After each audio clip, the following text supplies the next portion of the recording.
Alvíceras, Êxodo, frente e verso.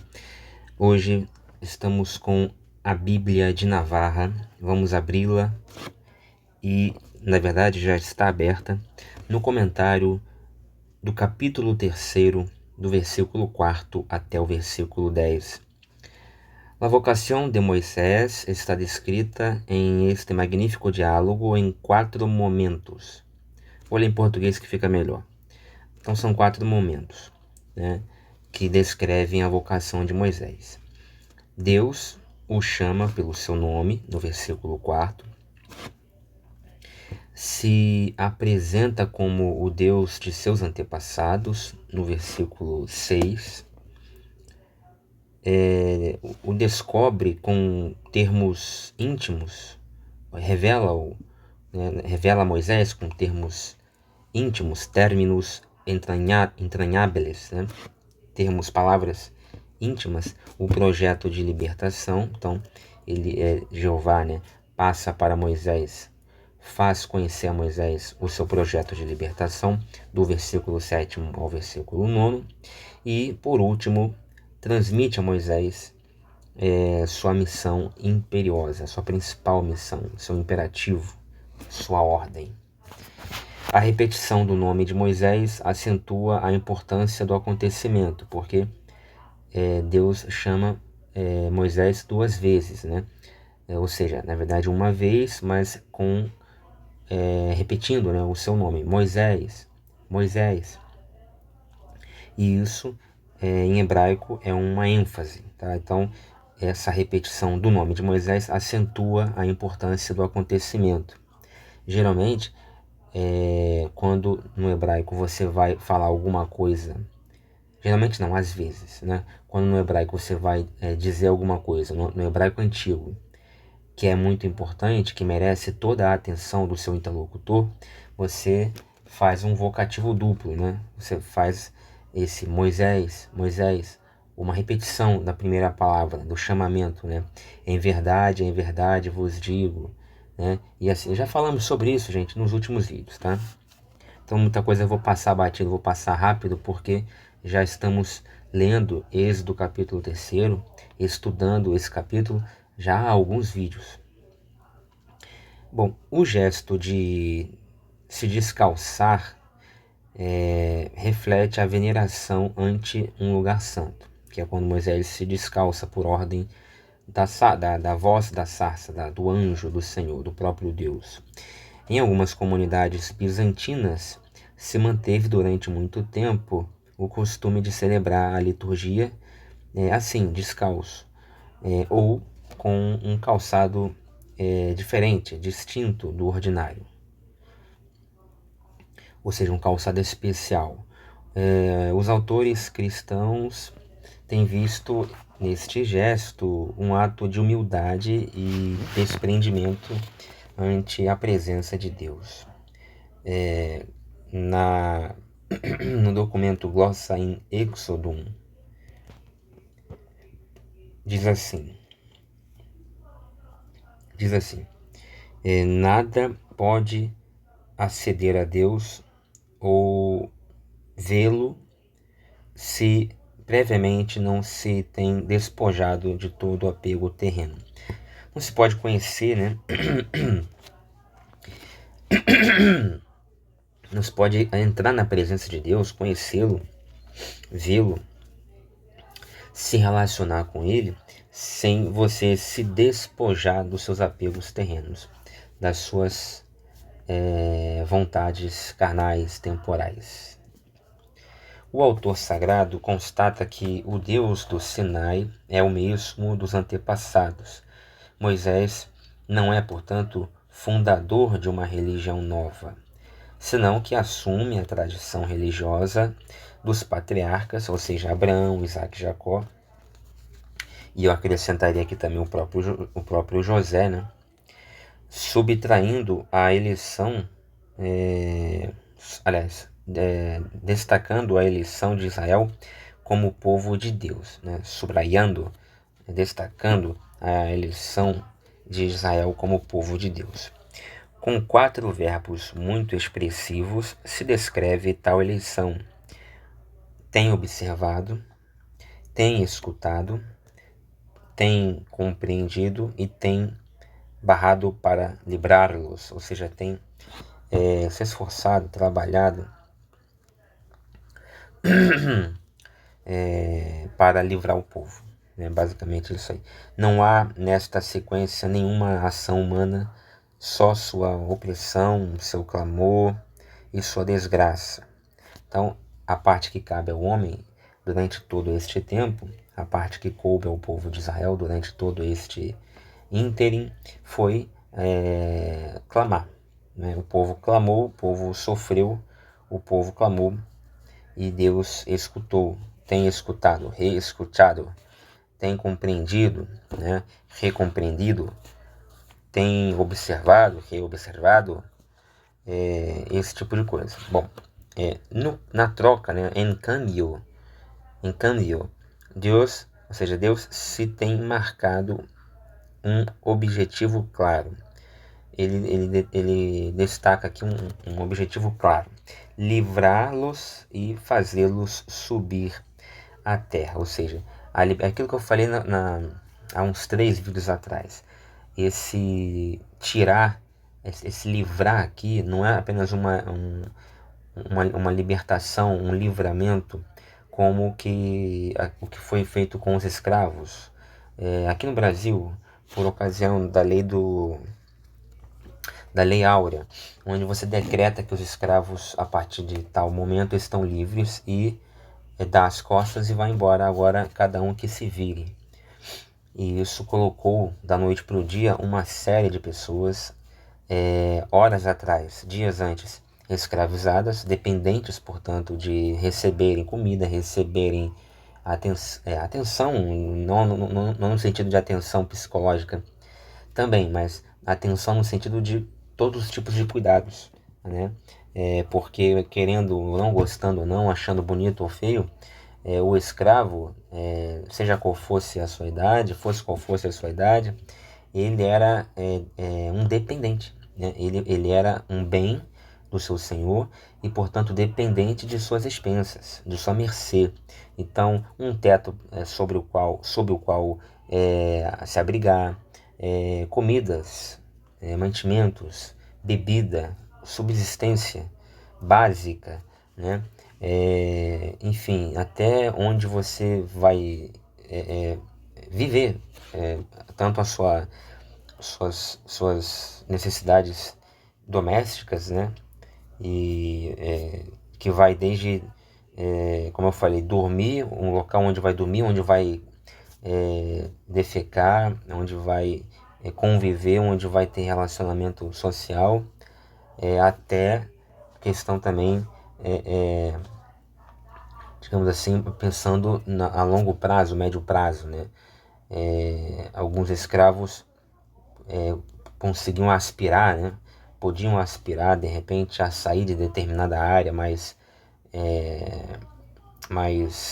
digamos assim, mais hercúlea, mais sofrível, para se estar, para se trabalhar, como por exemplo a lavoura, e almejarem ir para uma área menos agressiva, de repente dentro da fazenda, da cozinha, existia esse tipo de coisa, Nunca era bom, nunca era uma vida digna. Em nenhum momento o escravo tinha uma vida digna, sendo escravo. Pelo simples fato de ser escravo, isso já ficava patente. Mas dentro do inferno você tem, vamos dizer assim, você tem compartimentos, você tem âmbitos, câmaras, onde o fogo está mais quente ou mais frio, ou menos quente no caso. É isso que eu quero dizer. E, enfim, tais escravos foram da noite para o dia, com a assinatura da Lei Áurea, colocados ao sabor, do acaso, ao sabor de Deus. E, bom, e aqui não. Aqui no hebraico a gente já explicou. Esse verbo que é utilizado para livrar, que é traduzido como livrar, como retirar, libertar, na verdade. O povo, na verdade, ele é tirar o povo de um lugar para colocar em outro. não é apenas abrir a chave do grilhão, não é apenas abrir ou romper o cadeado que mantém cativo o escravo, mantém cativo o hebreu, e depois dele faça o que ele conseguir ou puder fazer da vida dele. Não, é tirar, romper esse grilhão, abrir esse cadeado, tirar esse hebreu desse lugar de sofreguidão e transportá-lo para uma terra que mana leite e mel. Então, beleza. Então aí ele continua assim. En cambio, Dios se ha marcado un objetivo claro: librarlos y hacerlos subir a la tierra. Então, livrá-los e fazê-los subir até a terra. As duas coisas, livrá-los e fazê-los subir à terra prometida. O versículo 8 diz isso. Estes dos términos, né? Esses termos são de fazer-se característicos da ação salvadora de Deus. Bom, ele diz que aqui isso é característico do modus operandi divino. Subir à terra prometida significará, ademais, de uma ascensão, mais do que uma ascensão geográfica, um caminhar de plenitude, para a plenitude. O Evangelho de São Lucas recolherá esta mesma ideia, como ele está aqui na Faculdade de Teologia, Universidade de Navarra, Santos Evangelhos, páginas 700 em diante. Então ele manda você ler lá o Evangelho de Lucas, esse comentário, né? Bom, o mandato imperativo é claro no texto original, versículo 10, para que saia, né, o meu povo e os filhos de Israel do Egito. É outra fórmula que a cena salvífica, né, que a façanha salvífica que dá nome ao livro. Segundo as tradições grega e latina, êxodo significa saída. Então, beleza, é assim que ele comenta do versículo 4 ao versículo 10. Depois ele vai comentar o versículo 8. A descrição da terra prometida é também intencionada ao assinalar sua fertilidade e sua extensão. Então, a terra prometida, ela é boa, ela é objeto de sonho, tanto é que ela está sendo prometida por Deus, né? Então tem que ser uma terra à altura de uma promessa divina. Se eu falar assim, fulano, eu te prometo uma terra, e Deus fala para você também que te promete uma terra, que terra você vai esperar que eu lhe dê? Que terra você vai esperar que Deus lhe dê? Pô, a terra que você vai esperar que Deus lhe dê é uma terra sensacional, né? A melhor terra possível.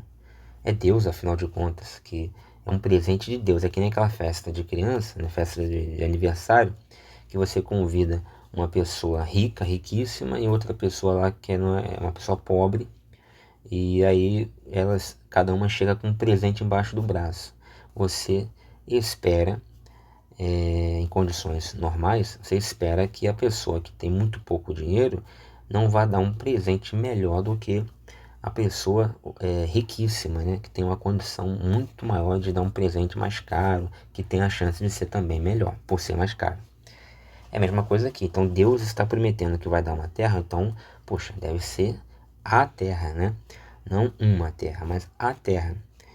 Porém, a gente sabe que não tem nada a ver. Na vida real, a terra, a chamada terra prometida, é uma porcaria, né? É uma porcaria. Mas beleza, muito melhor seria, claro, o Rio de Janeiro, por exemplo, nessa época devia ser muito bonito, né? O Brasil como um todo, tal, a América como um todo, Europa como um todo, e até o próprio ali a Palestina devia ter devia ter terras boas, né? A própria terra prometida nas planícies de Moab ali Claro que eram áreas mais bonitas, provavelmente, do que hoje. Mas assim, quando você vê, depois que eles entram na Terra Prometida, e pelos estudos arqueológicos e históricos, você vê que não era grande coisa. Entendeu? O povo não tinha nada, parece até que entrou. Bom, terra boa era a terra grega, as ilhas gregas, né? Ali as terras mediterrâneas, né? Bom, não vou discutir isso aqui. O fato é que essa terra, aqui na Bíblia, no versículo 8, ela fica claro que ela é uma terra boa por conta de duas características dessa terra, porque ela é grande e porque ela é fértil. A fertilidade se reflete em seus produtos básicos, leite e mel. Por quê? Porque terra que mana leite e mel. Ele dá várias referências aqui, já lemos essas referências. Levítico 20, 24, Números 13, 27, Deuteronômio 26, 9, 15, Jeremias 11, 5, 32, 22 e Ezequiel 20, 15. Já lemos tudo isso aí, né? Aqui nosso objetivo é encurtar o vídeo o máximo possível. Então, essa terra oferece produtos básicos e muito, muito importantes. Leite e mel. A discussão sobre leite e mel versus óleo e seiva, já discutimos profundamente no antepenúltimo vídeo, tá bom? Essa discussão, se realmente a tradução está correta, e para encurtar aqui a história para vocês que já viram, né, já foram lá ver o vídeo, vocês sabem que na verdade leite é uma palavra que não tem como dar certeza se está bem traduzido ou não, porque pode ser sim leite, mas também pode ser gordura, no sentido de ser óleo, terra que mana óleo.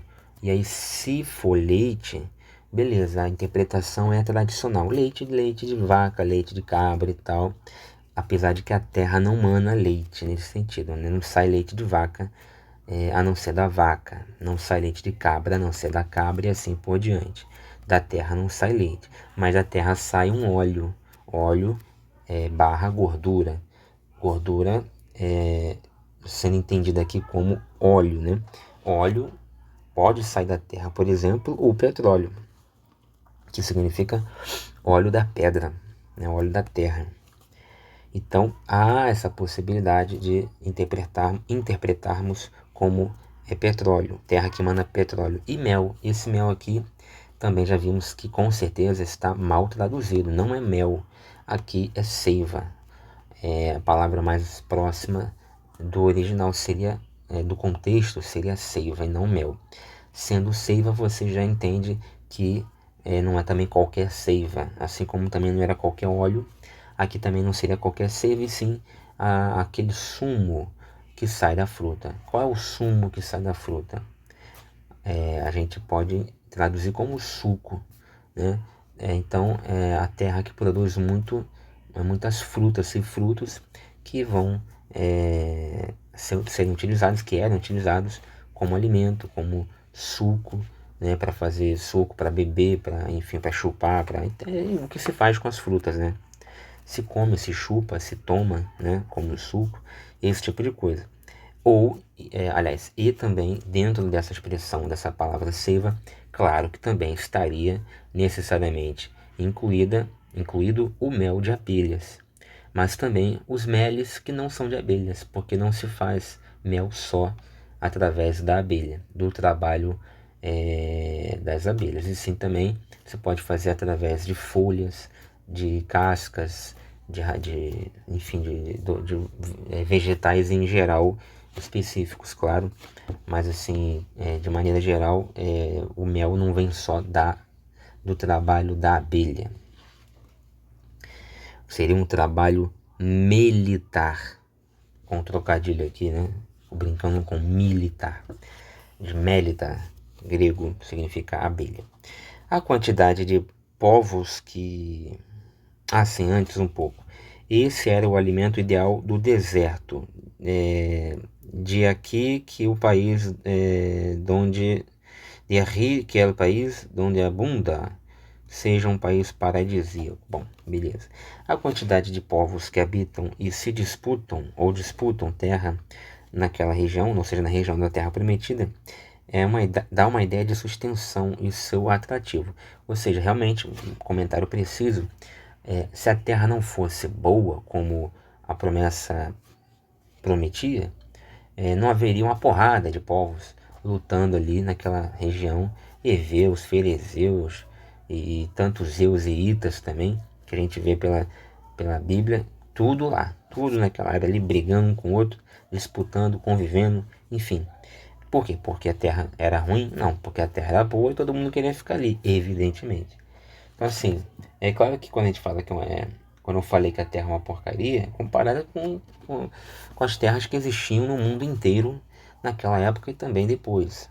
Agora, é claro que Deus não ia prometer transportar o povo de onde eles estavam no Egito para uma terra da América do Norte, por exemplo, claro, né? Tinha que ser para uma terra boa que estivesse próxima, né? É claro que isso faz todo sentido.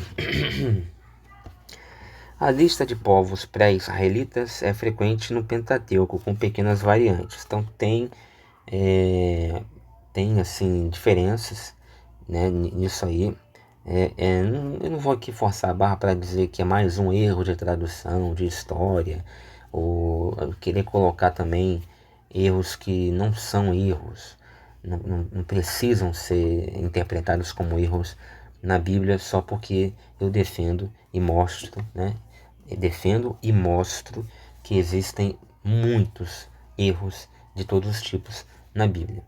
Eu também não vou ficar aqui querendo colocar coisa que não existe, né?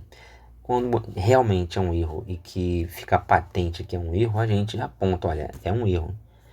Quando tem assim quase nenhuma chance de ser um erro, a gente também não vai forçar a barra. Nesse caso aqui, se há passagens bíblicas que trazem lá 5, 6, 7 povos habitando a região da Terra Prometida e uma outra passagem em outro livro diz que não são 5 nem 6, mas 12, entendeu?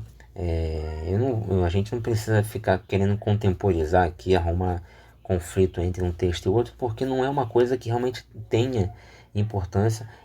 É perfeitamente possível que, enfim, tenham existido só 5 ou 6, como que era um texto, ou até 12, como que é o outro, mas isso, né, não é uma coisa que você vai querer exigir perfeição, entendeu?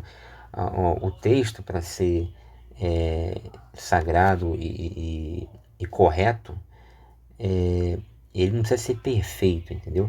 Claro que para um ou dois idiotas que realmente acreditam que tudo, cada vírgula da Bíblia precisa ser lido de maneira assim, precisa estar correto 100%, não haver nenhum tipo de erro, porque a palavra é de Deus, a Bíblia é a palavra de Deus e tal. É claro que eles não vão ter vida fácil para harmonizar isso aqui, esse problema aqui, né? Vai ser difícil sair desse problema, mas geralmente os cristãos, mesmo os tradicionais, não veem nenhum problema, nenhuma dificuldade em aceitar que tem texto que diz que tem certos povos, tem texto que diz que tem outros povos, e ninguém fica preocupado muito, ninguém perde a fé, ninguém tem sua fé abalada porque tem um texto que diz que são 5 ou 6 que habitavam lá, e tem outro que diz que eram, sei lá, 8, 9, 10 ou 12, tanto faz. É o tipo de coisa que ainda não entra, assim, digamos, no rol das preocupações exegéticas de ninguém. Diferentemente de outros textos, que aí sim, se você interpretar de um jeito ou de outro, aí sim, se aquilo foi verdade ou não, foi histórico ou não, apenas ficcional, aí sim você vai trazer problemas para a fé das pessoas, exegéticos, né? Problemas exegéticos que vão complicar bastante a leitura e a aplicação do texto por certas pessoas, especialmente as pessoas que são mais literalistas. Para terminar, ele diz assim: provavelmente evoca também a dificuldade que vai entranhar, né, o assentamento naquela zona e as inumeráveis intervenções divinas que tal aventura, tal empresa vai requerer. Muito bem, esse foi o versículo 8º. Agora, para terminar nosso vídeo de hoje, nos últimos vídeos vimos estudando o versículo 11, né? Hoje vamos ler mais um comentário aqui da Bíblia de Navarra, dos versículos 11 e 12. Depois ele vai passar para o 13 e 15, pulando até o 14, aí ficará para os próximos vídeos. Diz assim com relação aos versículos 11 e 12. Ante a primeira dificuldade de Moisés, sua própria incapacidade, Deus assegura a ele sua presença e proteção. Então Moisés vai dizer que a primeira desculpa esfarrapada de Moisés, quando após ser chamado por Deus, mas eu não tenho capacidade, por que tem que ser eu? Pede a outro, eu não tenho capacidade, quem sou eu? Aí Deus vai falar, olha, fica tranquilo, porque eu asseguro a você que darei segurança, estarei presente e lhe darei proteção. A mesma que receberam os chamados a cumprir uma missão salvadora difícil. Aí ele vai citar os patriarcas que também foram chamados, Deus esteve com eles e tal, e nenhum mal maior aconteceu. A Virgem Maria escutará na anunciação do anjo Gabriel a mesma fórmula. O Senhor é contigo. O Senhor é contigo, lá em Lucas 2:27. Lá señal, ou seja, o sinal que Deus dá a Moisés vem unido à sua fé, posto que abarca uma promessa e um mandamento. A saída do Egito, Moisés e o povo darão culto nesse mesmo lugar, ali no Monte Sinai. Quando este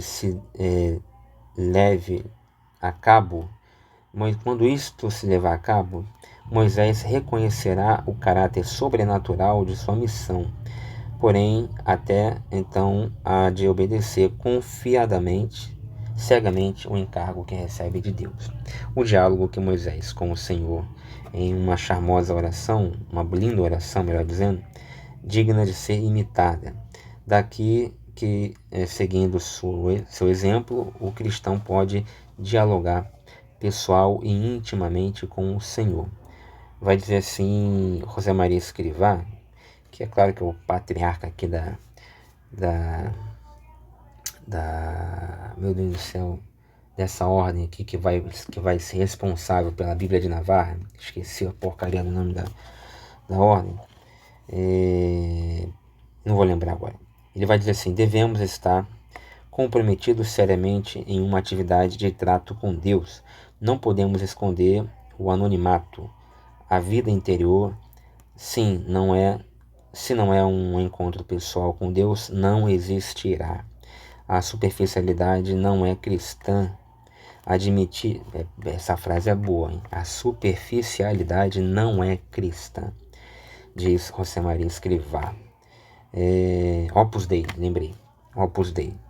Admitir a rotina em nossa conduta ascética equivale a afirmar a partida de defunção da alma contemplativa.